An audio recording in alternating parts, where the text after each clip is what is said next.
तो सबसे पहले आप सभी को मेरा प्यार भरा नमस्कार। मेरा नाम है आलोक राणा और स्वागत है आप सभी का देवभूमि उत्तराखंड के रुद्रप्रयाग जिले के मधमेश्वर घाटी के रांसी गांव से। मधमेश्वर धाम की यात्रा के दौरान आपको रांसी गांव तक ही अभी गाड़ियां मिलेंगी और यहाँ पे है माँ राकेश्वरी देवी का मंदिर, जिनके बारे में कल हमें बहुत सारी जानकारियाँ मिली, जो कि आप लोग भी सुनिए जानिए और यात्रा के दौरान यहाँ पे ज़रूर से आइए।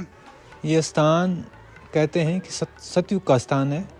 ये माँ पार्वती और बाबा का स्थान है। तो यहाँ पे दोनों का स्वरूप है, दोनों हमारे जैसे स्वरूप में, आपके जैसे, न तो निराकार हैं न पिंडी के रूप में। उत्तराखंड के जितने भी तीर्थों में आप जाएंगे तो सबके पृथक देवालय, या चाहे पूरे भारत में घूम जाओ आप, सब जगह आपके पृथक देवालय मिलेंगे। या तो भगवान शिव के होंगे, या विष्णु के होंगे, या ब्रह्मा के होंगे, या लेकिन ये एक स्थान है जहाँ शिव और शक्ति का दोनों का स्थान है और यहाँ पे दोनों संयुक्त रूप से रहते हैं।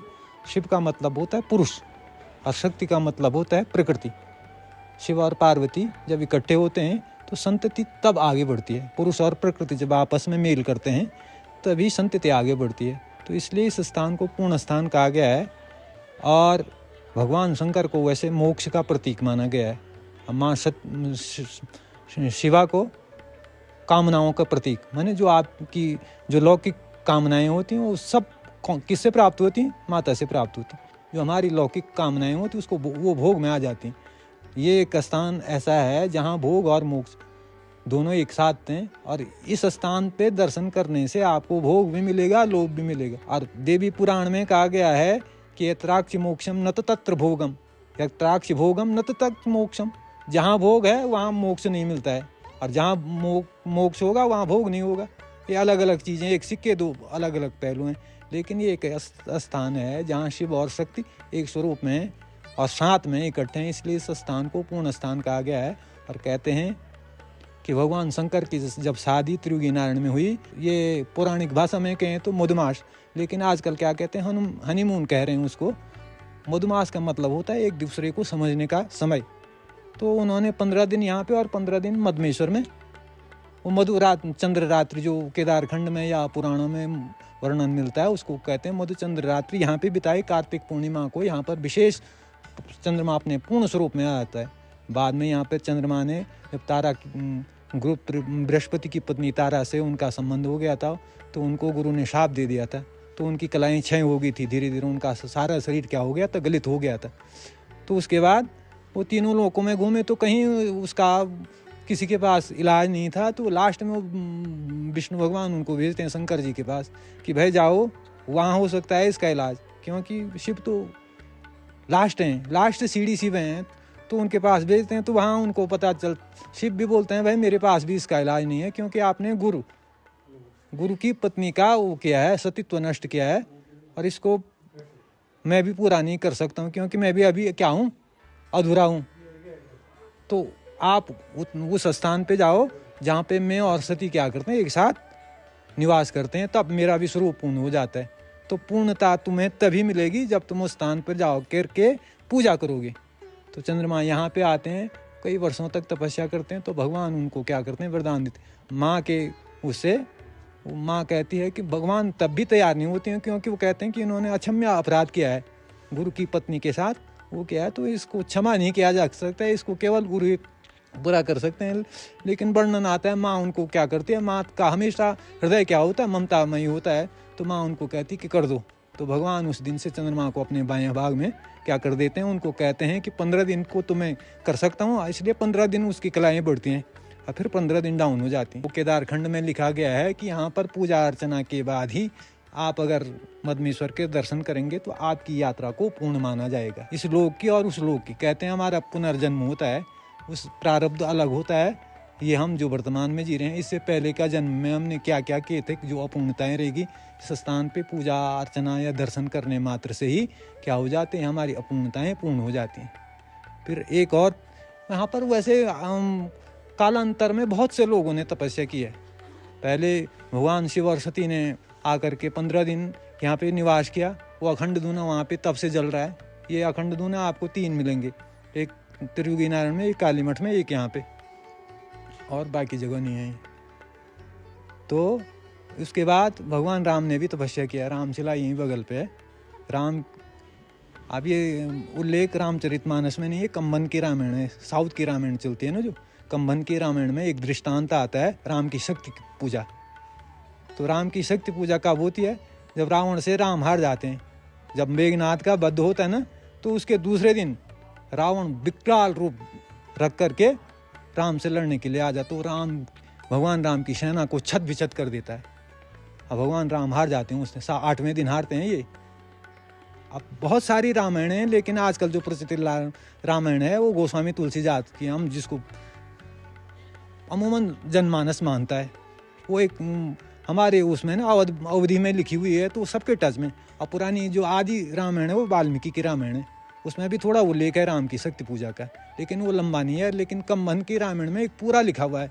और आदि अभी जो वर्तमान कवि हुए हैं रामधारी सिंह दिनकर और एक सुमित्रानंदन पंत, इनकी कविताएं देखिए, उसमें भी मिलेगा राम की शक्ति पूजा का विवरण। तो उसमें एक दृष्टांत आता है कि राम हार करके कहाँ चले जाते हैं, शाम को हार करके समुद्र के किनारे एक शिला पे बैठ जाते हैं। शिला पे बैठने के बाद उनकी सेना उनको ढूंढती है शाम को कि कहाँ गए वे हमारे सेनापति। तो वो जाते हैं, देखते हैं, तो दूर कहीं शिला पे बैठ करके बहुत परेशान हो रखे रहते हैं। अब वो जाते हैं, जामोहन जी उनकी सेना के सबसे बुजुर्ग आदमी थे, जिनको आजकल ब्रिगेडियर कमांडर कहते हैं ना, जो सेना में होता है, सुप्रीम पावर थे उनके पास सेना की। जब कोई नहीं काम करेगा तो वो बताएंगे कि ऐसा करके होगा भैया काम। तो जामोहन जी जाते हैं, बोले वाह भगवान क्या हो गया? भगवान कहते हैं ऐसे ऐसे हो गया। बोला 7 दिन हम जीते हैं भगवान, एक दिन रावण जीत गया तो पूरा युद्ध हार गए हम क्या? ऐसी बात नहीं। बोले भगवान ऐसा नहीं है, उसके साथ तो शक्ति लड़ रही है, शक्ति का मतलब जगदम्बा लड़ रही है उसके साथ। तो बोला ऐसे कैसे हो गया? भगवान जामोहन तो उनको बुजुर्ग होते हैं तो उनको अनुभव होता है, तो वो भगवान को कहते हैं आप ध्यान लगाओ। तो वो ध्यान लगाते हैं बैठ करके। तो भगवान शंकर उनको आदेश करते हैं कि यार आपकी शक्ति तो रावण के पास है, शक्ति का मतलब सीता, वो तो वहाँ बिठा रखी उसने, तो आप जीतोगे कैसे उससे?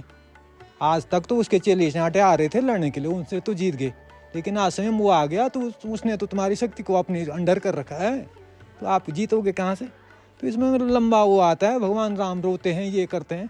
लेकिन जो अश्विन मास के नवरात्र हैं वो तब आदेश करते हैं कि आप उस स्थान पे जाओ राम को, कि उत्तराखंड में ऐसा ऐसा स्थान है जहाँ पे मैं और शक्ति एक दोनों एक साथ हैं, तो शक्ति आपकी मदद करेगी सीता को वापस लाने के लिए। हो सकता है वहाँ पे जा करके आपको सीता का वो मिल जाए वापसी में।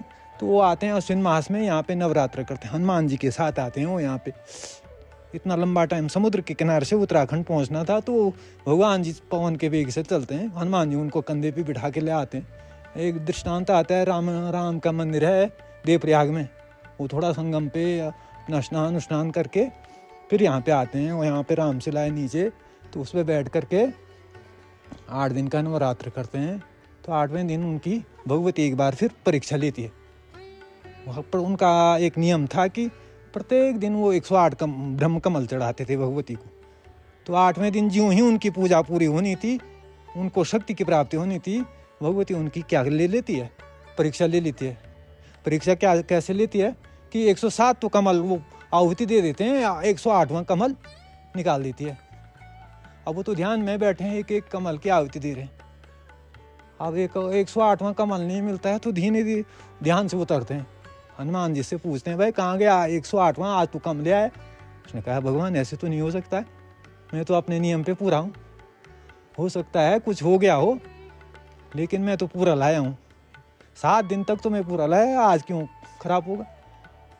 तो भगवान फिर रोने बैठ गए कि भाई आप यहाँ भी मेरी कुछ नहीं, मैंने तो जीवन भर सत्य का साथ दिया है। भगवान राम ऐसे अवतार हैं जिन्होंने हम आपके जैसे कहीं पे भी उनके जीवन में कहीं कोई ये नहीं है कि उन्होंने चमत्कार दिखाया होगा और काम हो गया हो। भगवान श्री कृष्ण योगेश्वर माने गए हैं, तो योगेश्वर का मतलब योग के द्वारा कुछ भी प्राप्त कर लेना। भगवान राम ने हम और तुम आपकी जैसे एक साधारण मनुष्य के रूप में पूरा जीवन बिताया है, पूरा जीवन उसी में। तो भगवान वो अपनी वो तो कहते हैं कि उन्हें अपनी वो चले क्या क्या अवतार रूप में थे, तो इसलिए वो नहीं दिखा रहे थे, तो रोने बैठ जाते हैं। तो रोते हैं। फिर उनको ध्यान आता है कि बचपन में मेरी माँ कौशल्या मेरे को कहती थी कि तेरे जो ये नयन है ना, ये राजीव माने कमल के जैसे हैं। तो वो कहते हैं मेरे पास 107 तो मैंने चढ़ा आहुति होगी, 2 अभी बाकी हैं। मेरी माँ गलत नहीं कह सकती हैं कि तेरे तो राजीव के जैसे नयन है। राजीव लोचन भी कहा गया भगवान राम को। तो भगवान कहते हैं हनुमान को लाभ है मेरा, बाण लिया। तो भगवान हनुमान जी वो हो जाते हैं चकित, भाई क्या हो गया ये। फिर उनको वो समुद्र के किनारे की बात याद आती है। 3 दिन तक भगवान समुद्र के साथ क्या करते हैं, अन्य विनय करते हैं कि भाई रास्ता दे दे हमको। वो नहीं मानता, तो लास्ट के दिन अपना बाण शांत देते हैं वो हम समुद्र पे। तो समुद्र क्या हो जाता है। तो हनुमान जी पूछते हैं भाई क्या हो गया, भगवान क्या हो गया।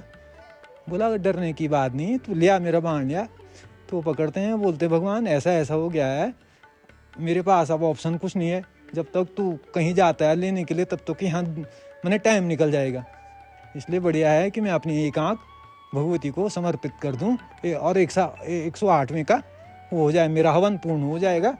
तो इसलिए वो जैसे ही वो करते हैं ना, अपनी आँख निकालने को भगवती उनका हाथ पकड़ देती है और सामने प्रकट हो जाती है।